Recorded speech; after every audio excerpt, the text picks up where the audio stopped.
Hey y'all, I want y'all to come make chicken tortilla soup with me today. So I was kind of just thinking the other day, flipping through my cookbook that I have compiled probably, gosh, since I first got married.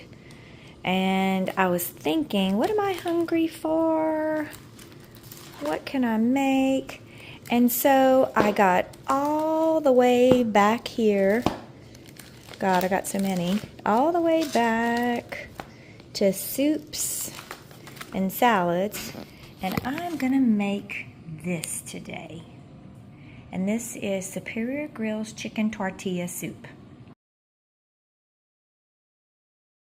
Alright, so here is our deboned rotisserie chicken from the grocery store. And look, you can do anything you want. You can cut up the chicken and put it in the soup and let it cook. I just think this is so flavorful, and plus it's easy. All the cooking's been done for you. It's tender, it's already been kind of seasoned, and it's already shredded whenever you're deboning it. So it's the perfect replacement for having to buy and cook all the chicken on your own. Alright, the first thing that we're going to do is generously oil our pot. Turn our heat to a kind of between medium and high. Get it kind of scorching hot while we chop up all of our vegetables, because our next step is going to be to saute all of those.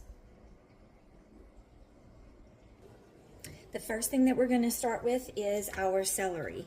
And you're just going to cut the ends off. And then you're going to just make sure you wash them first because they were filthy. And then you're just going to drag your knife. And how do you know what order to start sauteing vegetables in? Well, you just kind of put the ones that are going to take the longest in there first. So if I were making a stir fry or something like that, and I know that the carrots take the longest, maybe I would want to start with the carrots. In this soup, because it doesn't cook very long, we're going to they're going to all have about the same amount of time. So you just want to cover them into long, slender pieces, and then do a little dice. And you need about 2 stalks or about a half a cup of chopped celery. And now I'm going to go into the pot. The pot is good and hot. Now, the reason why I love this soup so much is because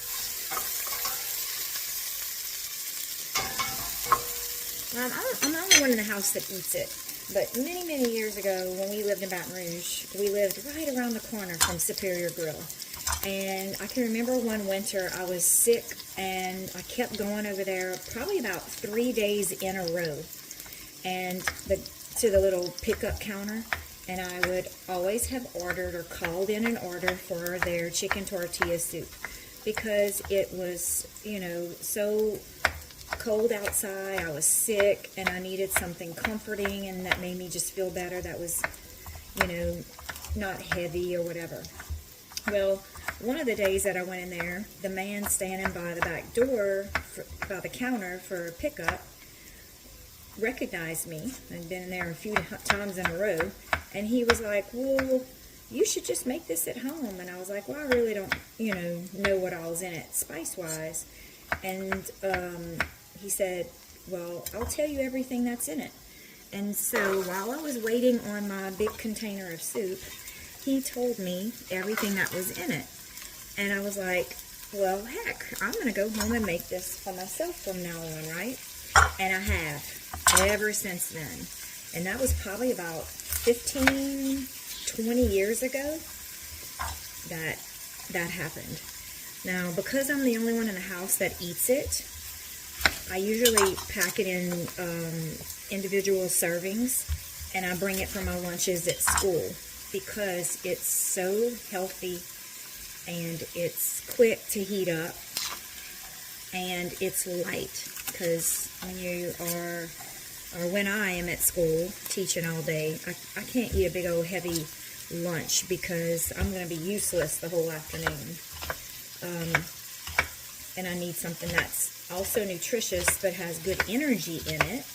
And this has really, really good sources of energy. Alright, so now I'm going to chop up a purple onion. Some people call it a red onion. It really doesn't matter what kind of onion you use in this. I've done everything over the years. I have improvised in every way because it doesn't really matter what I improvise with. I'm the only one eating it. And now I'm going to go into the pot with the onions. And this onion was so big that I'm feeling like that is plenty. And I'm crying. Oh. Alright, all the onion goes in. Now we will do the squash and zucchini. Alright, so these are yellow squash, and this is a zucchini. And you can put as much of each as you want. And that's what I also like about this recipe.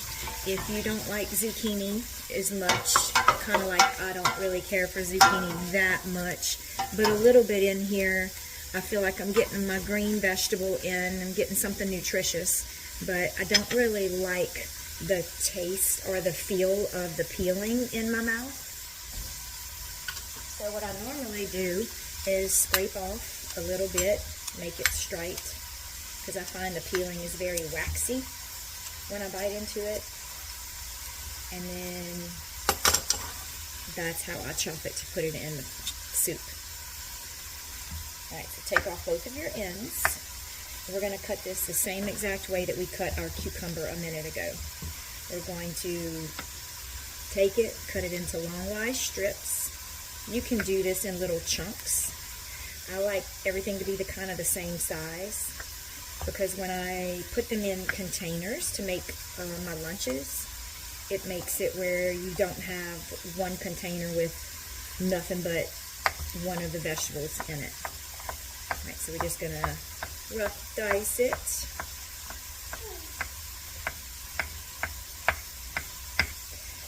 I don't know if y'all can see, but Kevin is by my feet.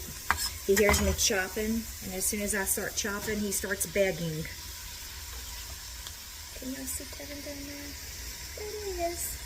You're in the picture. Alright, this is going to go in.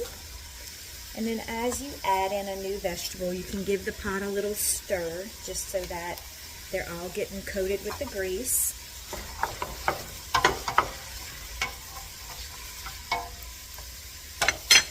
And then we'll do our squash. Cut off both ends.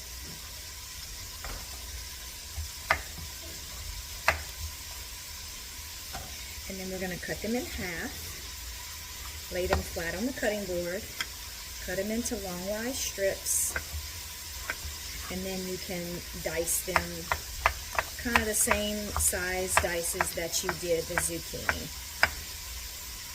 I love squash. As a child, I can remember my parents growing squash in the garden, trying to feed me squash, and I was always like, ooh, yuck. Kind of like most kids are when they see something. We like something, or we taste with our eyes and our smells first. And I didn't like the way it smelled. I didn't like the way it tasted. And I don't know why, because I love squash.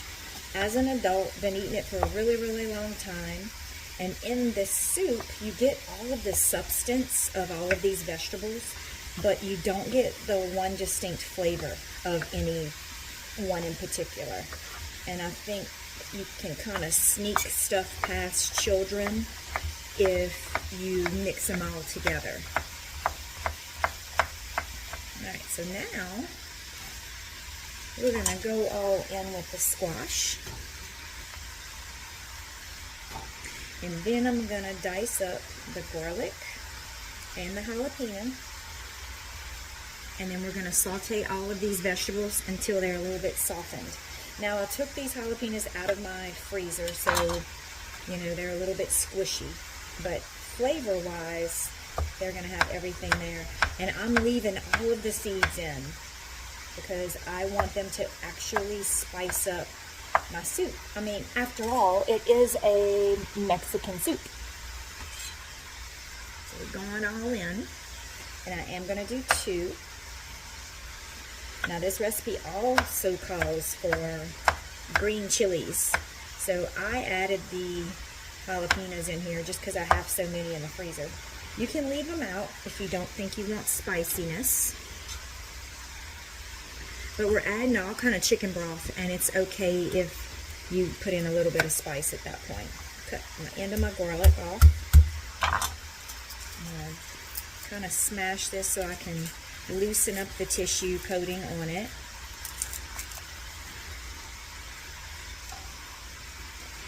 And then dice it up.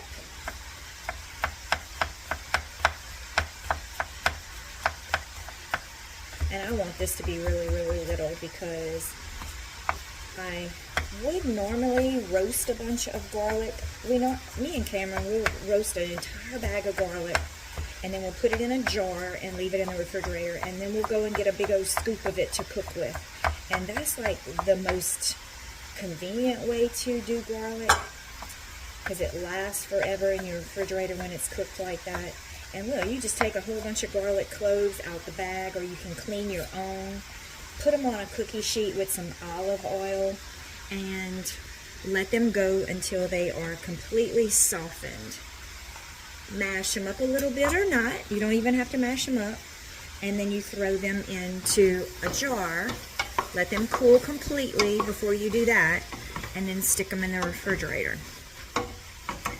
And you have a whole jar of garlic, you know, whenever you want to cook. Alright, so before I show y'all what's in the pot, I'm going to go ahead and open all of these cans and get them ready for after the vegetables are done, to deglaze the pot. So I showed y'all my kitchen mama the other day, and all you do is put it on top of the can, hit the button, it goes in a circle, and then when it gets all the way back around, you hit the back side of the button, and it releases off of the can, and it makes one of those no-cut edges, which is so nice. And you don't have to use your hands, and you don't have to fool with an electric can opener that gets really, really gunky on the blade. So I'm going to open all of these, and then I'll be back. Okay, I have opened up all of my cans, and now we're going to start adding everything into this one pot delicious soup. Okay, now we're ready to move on. We have all of our vegetables, they are all softened, and we're just going to start adding in our ingredients. First thing we can put in is our rotisserie chicken that we deboned. Putting in an entire can of rotel. We're putting in an entire can of little green chilies.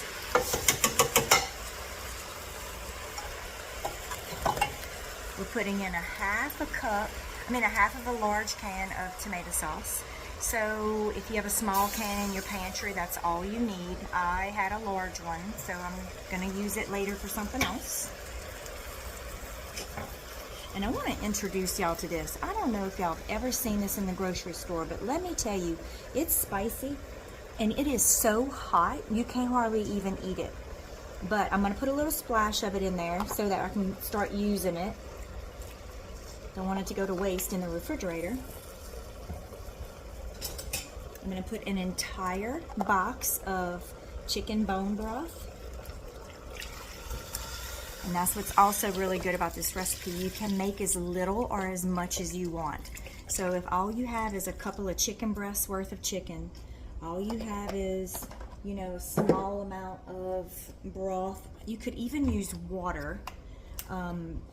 With all the seasonings that we're about to put in here, it would be okay because you're still going to get flavor. And then I'm going to fill up the rest of my pot with beef broth. So you have probably about equal amounts of beef and equal amounts of chicken broth in your pot. My heat is still on high because we're going to bring this up to a simmer. And now to add in all of the seasonings. The recipe calls for 3 different things. You got chili powder, Worcestershire sauce, or Worcestershire, wherever you live, who knows how you say it. And I'm going to put in a tablespoon of each. Now, I like a lot of the Mexican flavor, so I will put about 2 tablespoons of cumin, And I will put about 2, not heaping, but 2 tablespoons of chili powder.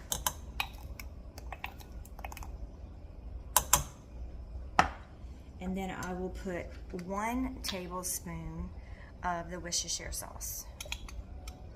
And just kind of glug, glug, glug. And that is it. Just give it a little mix.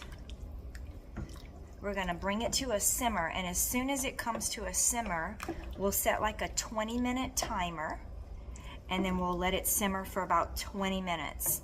And then that's it. And then I'll show you what it looks like after that. All right, so this is what it looks like after 20 minutes of being on a simmer. All right, y'all, let's give this a little try. Give it a little stir. Put you some in a bowl. And I am so excited for this because it's July right now, but I haven't eaten it since the winter time. I'm going to put a little bit of dairy-free cheese on it. It's better if you have some avocado chunks you can put in there. You can eat it with tortilla chips in it. And at a lot of restaurants, they eat it with rice in it. Let's give it a try.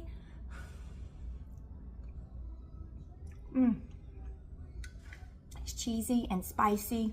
It's very, very nutritious. And it's going to be so comforting in the winter. Just to feel like have something cozy to eat and something easy. Enjoy chicken tortilla soup.